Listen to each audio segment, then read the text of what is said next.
Setelah berakhirnya pertarungan di desa Penempa Pedang, saat itu para Hashira tengah mengadakan rapat dadakan di bawah arahan Amane Ubuyashiki. Dalam pertemuan ini, selaku perwakilan dari suaminya, Amane menyampaikan bahwa pertempuran besar akan segera dimulai. Hal itu dikarenakan prioritas utama Muzan saat ini kemungkinan mengarah pada Nezuko, seorang iblis yang baru saja mampu menaklukkan matahari. Maka dari itu, demi bisa mencegah Kibutsuji Muzan, para pemburu iblis tentu membutuhkan kekuatan besar, salah satunya dengan mengaktifkan tanda pemburu iblis. Karena mau bagaimanapun, selama masa Sengoku, mereka yang hampir bisa membunuh Muzan hanyalah para pendekar yang memiliki tanda tersebut. Meski informasi mengenai tanda ini semakin pudar dimakan zaman, tapi satu hal yang pasti, ketika seseorang memperoleh tanda pemburu iblis, maka tanda itu akan menyebar ke orang lain seolah-olah beresonansi. Oleh karenanya, mengingat Tanjiro, Muichiro, dan Mitsuri sempat memunculkan tanda tersebut, Amane pun bertanya pada mereka tentang bagaimana cara membangkitkan tanda pemburu iblis. Seakan ingin menjawab pertanyaan itu, dengan nada yang pelan, Muichiro menjelaskan tak ada yang pasti bagaimana caranya, tapi pada saat itu ketika ingatan lamanya kembali, gejolak amarah dan emosinya seketika hilang kendali. Detak jantungnya melebihi 200 bpm, suhu tubuhnya terasa sangat panas, bahkan suhunya lebih dari 39 derajat. Muichiro menyimpulkan mungkin karena alasan inilah kenapa ada yang bisa memunculkan tanda dan ada yang tidak bisa. Jika mereka tidak memiliki tubuh fisik yang kuat, kemungkinan terburuk mereka hanya akan dihadapkan pada kematian. Setelah mendengar penjelasan dari Muichiro, tanpa ada keraguan sedikit pun, para Hashira kini sepakat untuk memulai pelatihan dalam memunculkan tanda pemburu iblis. Terkecuali satu orang, yaitu Gyu Tomioka. Tanpa memberi alasan yang jelas, dia tiba-tiba pergi meninggalkan mereka semua. Sementara itu, di tempat Tanjiro berada, di mana dia tengah dirawat di dalam markas pilar serangga, saat itu tengah menerima sebuah pedang baru. Terlihat pedang berkarat yang sebelumnya ditempa ulang Haganezuka saat ini telah menggunakan Tsuba milik Rengoku. Bilahnya memiliki kepekatan warna hitam yang berbeda disertai tulisan Metsu yang berarti kehancuran. Dikatakan oleh Haganezuka bahwa pedang ini sejatinya hanya ditunjukkan untuk menghancurkan iblis. Terbukti penempa pedang yang telah membuat pedang ini tidak meninggalkan petunjuk apapun tentang identitasnya selain tulisan Metsu. Kemudian tak lama setelahnya, tiba-tiba saja muncul Inosuke yang menerobos masuk ruangan. Sambil berteriak dengan penuh semangat, dia lalu memberitahu Tanjiro bahwa pelatihan besar para Hashira akan segera dimulai. Sedikit penjelasan, pelatihan Hashira merupakan sebuah pelatihan yang mewajibkan pemburu iblis untuk berlatih langsung dengan para Hashira. Hal ini sangat jarang terjadi karena memang biasanya para Hashira akan melatih penerusnya saja. Ditambah lagi, mereka juga memiliki tugasnya masing-masing seperti melindungi suatu daerah, mengumpulkan informasi tentang iblis, serta mengembangkan keahlian berpedang. Dan sekarang dalam pelatihan besar ini, pemburu iblis akan mendapat latihan berbeda dari masing-masing Hashira. Sesuai dengan keahliannya, Tengen Uzui akan melatih stamina dasar, Mitsuri Kanroji melatih kelenturan otot, Muichiro Tokito melatih kecepatan, Obanai Iguro melatih kemampuan berpedang, Sanemi melatih pukulan tanpa henti, serta Gyomei Himejima akan melatih penguatan otot. Sementara untuk Hashira serangga yaitu Shinobu Kocho, entah kenapa dia tidak ikut serta, tapi kemungkinan besar Shinobu tengah sibuk meneliti sesuatu untuk mempersiapkan pertempuran. Dan kini, sebelum dapat mengikuti pelatihan, Tanjiro lebih dulu dimintai Ubuyashiki untuk bertemu dengan Gyu Tomioka. Hal itu dimaksudkan agar Gyu mau ikut berlatih bersama para Hashira lain. Dari sana, sambil memulihkan kondisi tubuhnya, Tanjiro lalu bergegas menemui Gyu di sebuah gubuk. Berulang kali dia mencoba merayunya, tapi semua itu tidak membuahkan hasil. Gyu selalu menghindar seolah tak peduli pada ajakan Tanjiro. Hingga setelah 4 hari Tanjiro terus mengikutinya, Gyu pun mulai mengatakan keresahannya selama ini. Dia mengaku bahwa sebenarnya dirinya tak pernah lolos dari seleksi pemburu iblis. Hal itu dikarenakan pada waktu dulu ada seseorang yang rela mati demi menyelamatkan semua peserta. Dia bernama Sabito, pengguna nafas air berbakat sekaligus orang yang menjadi sahabat Gyu. Berdasarkan alasan itulah saat ini Giyu menganggap bahwa dirinya tak pantas untuk disejajarkan dengan Hashira lain. Baginya sekarang kematian adalah hal yang akan berguna untuk mengobati penyesalan di saat orang yang menurutnya pantas menjadi Hashira harus mati lebih dulu. Seolah tak ingin membiarkan Giyu larut dalam penyesalan, Tanjiro lalu berucap meski Giyu merasa bersalah, tapi setidaknya kepercayaan yang selama ini Sabito berikan telah membuat Giyu berada di titik ini. Mendengar ucapan tersebut lantas membuat Giyu pun seketika tersentak. Dia teringat akan apa yang pernah diucapkan oleh Sabito jika kematian bukanlah alasan untuk lari. Ketika orang yang ingin dilindungi malah mati melindunginya, maka masa depan orang itu sampai kapanpun akan selalu berada di dalam dirinya. Seraya ingatan itu menyadarkan Giyu, dengan penuh tekad dia pun lalu mengiyakan ajakan Tanjiro untuk mengikuti pelatihan Hashira.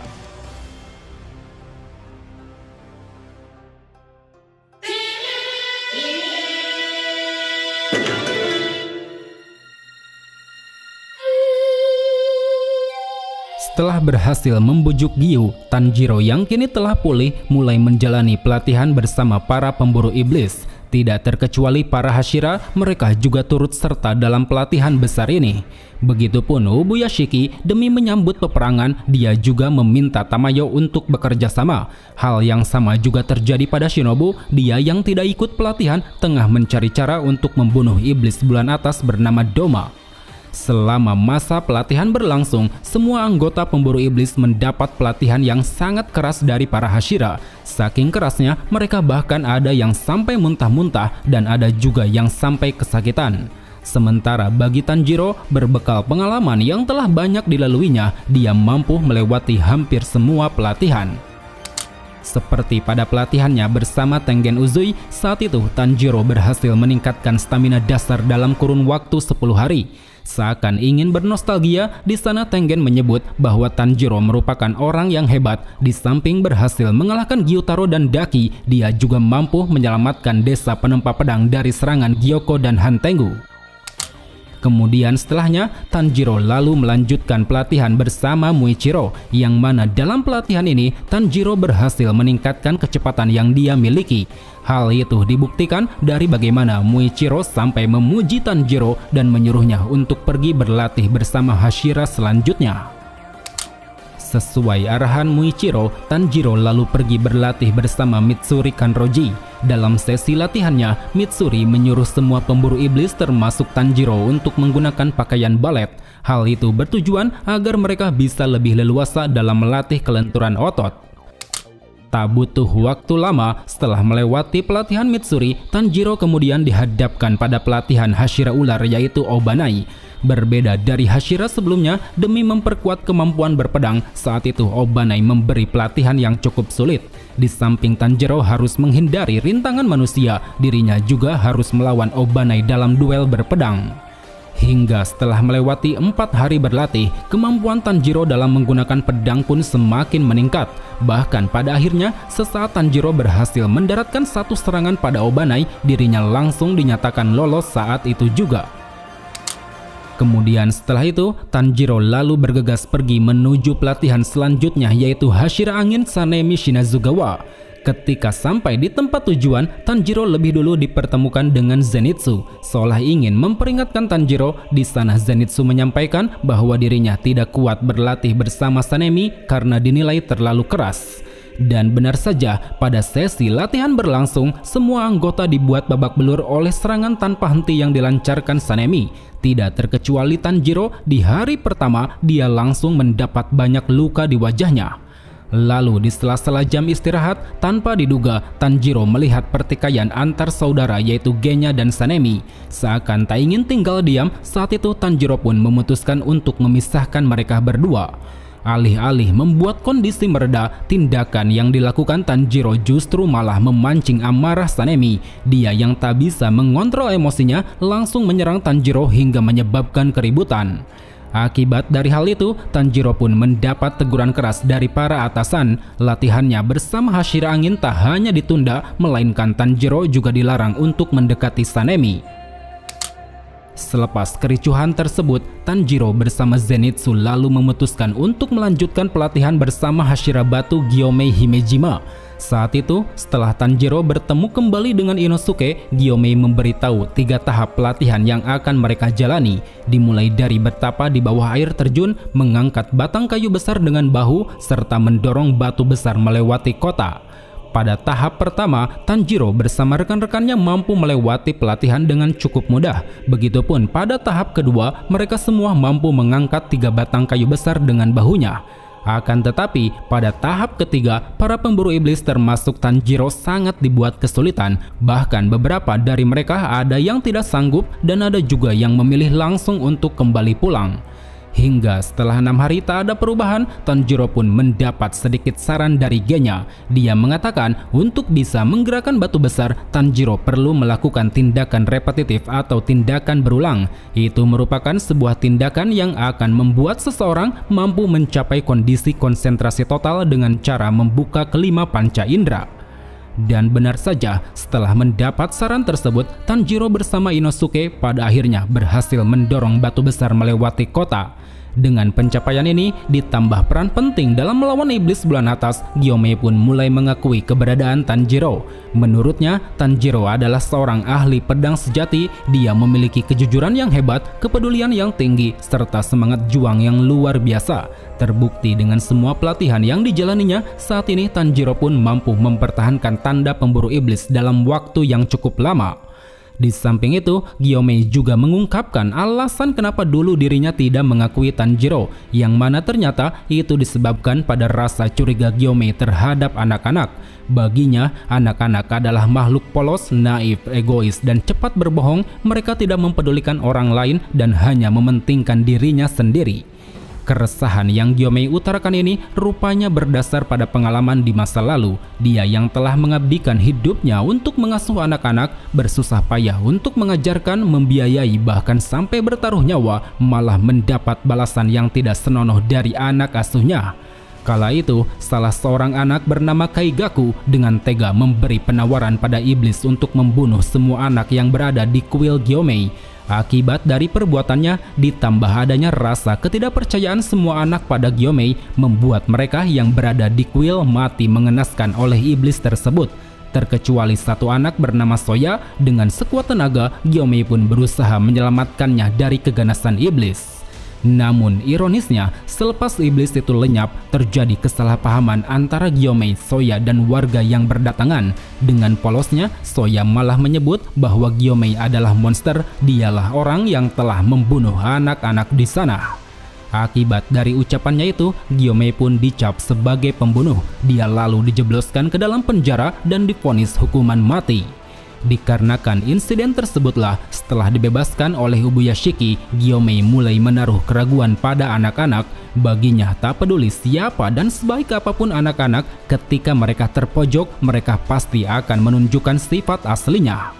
Namun kini, melihat Tanjiro berbeda dari kebanyakan anak-anak, membuat Gyomei pun merasa kagum pada Tanjiro. Sambil mengusap kepalanya, dia lalu mengatakan bahwa mulai saat ini dirinya akan membantu dan menuntun Tanjiro untuk terus berada di jalan yang benar. Bersamaan dengan itu, Tanjiro pun akhirnya dinyatakan lolos dalam pelatihan Hashira Batu.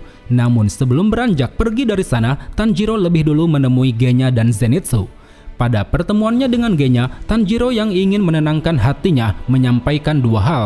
Pertama, meski semua orang memandang dengan tatapan aneh, tapi pada dasarnya mereka semua sangat peduli pada apa yang dialami Genya. Kedua, kakaknya yaitu Sanemi pastinya memiliki alasan tersendiri kenapa dia selalu melarang Genya menjadi pemburu iblis. Kemudian pada pertemuannya dengan Zenitsu, merasa cemas pada kondisinya yang belum menyelesaikan pelatihan. Saat itu Tanjiro mencoba menawarkan bantuan. Namun ternyata tawaran ini malah ditolak Zenitsu. Sambil terus fokus berlatih, dia pun berkata bahwa ini merupakan bagian pelatihan yang harus diselesaikan oleh dirinya seorang. Hingga selang beberapa waktu, ketika Tanjiro berniat melakukan pelatihan terakhir bersama Giyu, dia dikejutkan dengan duel sengit antara Giyu dan Sanemi. Terlihat saat itu, dengan menggunakan pedang kayu, mereka berdua saling melancarkan serangan hingga membuat kedua pedangnya patah. Apa yang dilakukan Giyu dan Sanemi ini rupanya merupakan bentuk pelatihan dari para Hashira. Hal tersebut diungkap setelah Sanemi pergi. Di sana Giyu berkata bahwa semua Hashira juga diharuskan mengikuti pelatihan Hashira lain. Kemudian dari sini, entah bagaimana latihan Tanjiro bersama Giyu berlangsung, tapi kemungkinan besar Giyu akan mengajarkan ketenangan dalam bermain pedang. Mengingat selain Obanai, dia adalah salah satu Hashira paling unggul dari segi kemampuan berpedang.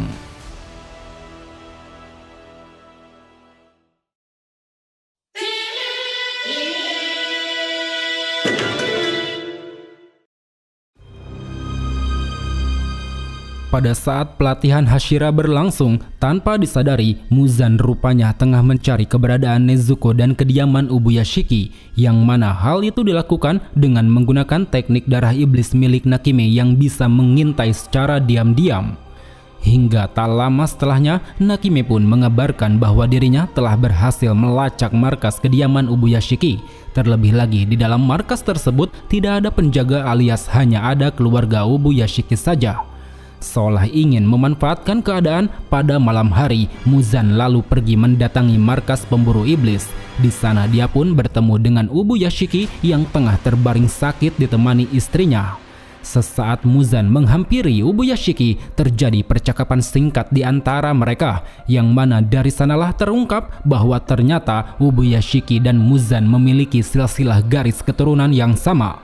Dikatakan oleh Ubuyashiki bahwa sekitar 1000 tahun lalu seorang kerabat dari nenek moyang keluarga Ubuyashiki telah berubah menjadi iblis. Orang itu tiada lain adalah Kibutsuji Muzan, iblis pertama yang menjadi induk dari semua iblis di dunia. Akibat dari hal itu, secara turun-temurun keluarga Ubuyashiki harus menerima kutukan. Setiap anggota keluarga yang terlahir akan menderita sebuah penyakit, tubuhnya sangat lemah bahkan langsung mati. Dan saat itu, di tengah kepunahan yang mengancam keluarga, seorang pendeta muncul dan memberikan beberapa saran. Dia menyampaikan agar bisa terbebas dari kutukan tersebut, keluarga Ubuyashiki harus mendedikasikan hidupnya untuk membunuh Kibutsuji Muzan. Hal itu dikarenakan kutukan yang diterima keluarganya sangat berkaitan dengan penyakit yang diderita Muzan saat masih menjadi manusia. Oleh karena itu, demi menghilangkan kutukan tersebut, keluarga Ubuyashiki lalu membentuk organisasi pemburu iblis. Selain digunakan untuk melenyapkan Muzan, organisasi ini juga dijadikan sebagai kelompok yang bisa menyelamatkan orang-orang dari serangan iblis. Di samping itu, agar bisa mempertahankan eksistensi keturunannya, keluarga Ubuyashiki juga menjadikan anak perempuan dari para pendeta sebagai istrinya, sehingga hal itu pun membuat seluruh keturunan Ubuyashiki bisa hidup hingga usia 30 tahun. Dan kini, seakan tak peduli pada cerita tersebut, dengan tegas Muzan mengungkapkan bahwa tujuannya selama ini adalah untuk memperoleh keabadian, yang mana tujuan tersebut akan segera menjadi kenyataan setelah dirinya membunuh Ubuyashiki dan mendapatkan Nezuko. Di sisi lain, mendengar hal itu, Ubuyashiki lalu memberi sedikit nasihat bahwa sejatinya keabadian bukanlah terdapat pada tubuh fisik seseorang, melainkan itu terdapat pada pikiran manusia. Jika seseorang mati, tubuhnya akan musnah saat itu juga. Berbeda dengan pikiran manusia, meski mereka mati, tapi pikirannya akan terus ada sampai kapanpun. Selaras akan hal itu, Ubuyashiki menegaskan bahwa ambisi yang diinginkan Muzan tak akan pernah terjadi, karena mau bagaimanapun sekarang para pemburu iblis tengah tersulut api kemarahan. Mereka yang masih hidup ataupun mereka yang sudah mati memiliki perasaan yang sama, yaitu ingin melenyapkan Muzan dari muka bumi. Merasa muak atas apa yang dari tadi Ubuyashiki lontarkan, lantas membuat Muzan seketika menunjukkan amarah. Dia yang tidak terima ambisinya dihina, lalu segera bersiap untuk melancarkan serangan. Bersamaan dengan itu, di tempat Sanemi berada, dia dikejutkan dengan sebuah penemuan bola mata. Seolah memiliki firasat buruk, dengan raut wajah yang dipenuhi kekhawatiran, Sanemi pun langsung berlari menuju ke tempat Ubuyashiki. Tak terkecuali pemburu iblis lain, mereka yang telah diberitahu situasinya oleh Gagak Kasugai sontak bergegas untuk menyelamatkan sang pemimpin. Namun sayangnya, sebelum sampai ke tempat tujuan, mereka semua dikejutkan dengan sebuah ledakan sangat besar, yang mana rupanya ledakan tersebut merupakan aksi bunuh diri yang dilakukan Ubuyashiki. Mendapati kenyataan ini tentu membuat para pemburu iblis sangat terpukul, terutama para Hashira. Mereka sadar bahwa alasan kenapa Ubuyashiki menolak dikawal adalah untuk meledakkan diri, karena dengan cara itulah selain bisa menghindari adanya korban, Ubuyashiki juga bisa melenyapkan Muzan. Dan kini di tempat ledakan itu berasal, terlihat tubuh Muzan tengah dilahap oleh kobaran api. Sambil berupaya menyembuhkan diri, di sana Muzan berpikir jika Ubuyashiki memiliki rencana segila ini, pasti akan ada rencana lain yang bisa membahayakan dirinya lagi. Dan benar saja, sebelum dapat memulihkan diri secara penuh, pihak pemburu iblis satu persatu berdatangan menyerang Muzan. Dimulai dari Tamayo, dia yang berhasil menyergapnya lalu memasukkan sebuah pil ke dalam tubuh Muzan, yang mana pil tersebut merupakan sebuah ramuan yang bisa membuat iblis menjadi manusia. Aksi dari Tamayo ini kemudian disusul oleh Hashira Batu Gyomei Himejima. Dia yang menjadi saksi hidup mendiang Ubuyashiki lantas menunjukkan amarah yang sangat besar. Terlihat saat itu cukup dengan satu ayunan senjata bola berduri, Gyomei sanggup menghancurkan kepala Muzan. Namun kendati demikian, Muzan rupanya mampu meregenerasi tubuh dengan sangat cepat. Hal ini pun sesuai dengan prediksi Ubuyashiki bahwa satu-satunya yang bisa melenyapkan Muzan adalah cahaya matahari. Di tengah bentrokan singkat Gyomei dan Muzan inilah muncul sosok Tanjiro bersama para Hashira lain. Sambil menunjukkan amarah yang bergejolak, mereka semua pun secara gencar menyerang Muzan menggunakan teknik pernapasan masing-masing. Akan tetapi, sebelum gempuran itu dapat mengenainya, melalui kemampuan Nakime, Muzan berhasil menghindar dan membawa mereka semua ke dalam ruang tak terbatas, yang mana di dalam ruangan inilah pertempuran besar antara pemburu iblis melawan Kibutsuji Muzan akan segera dimulai.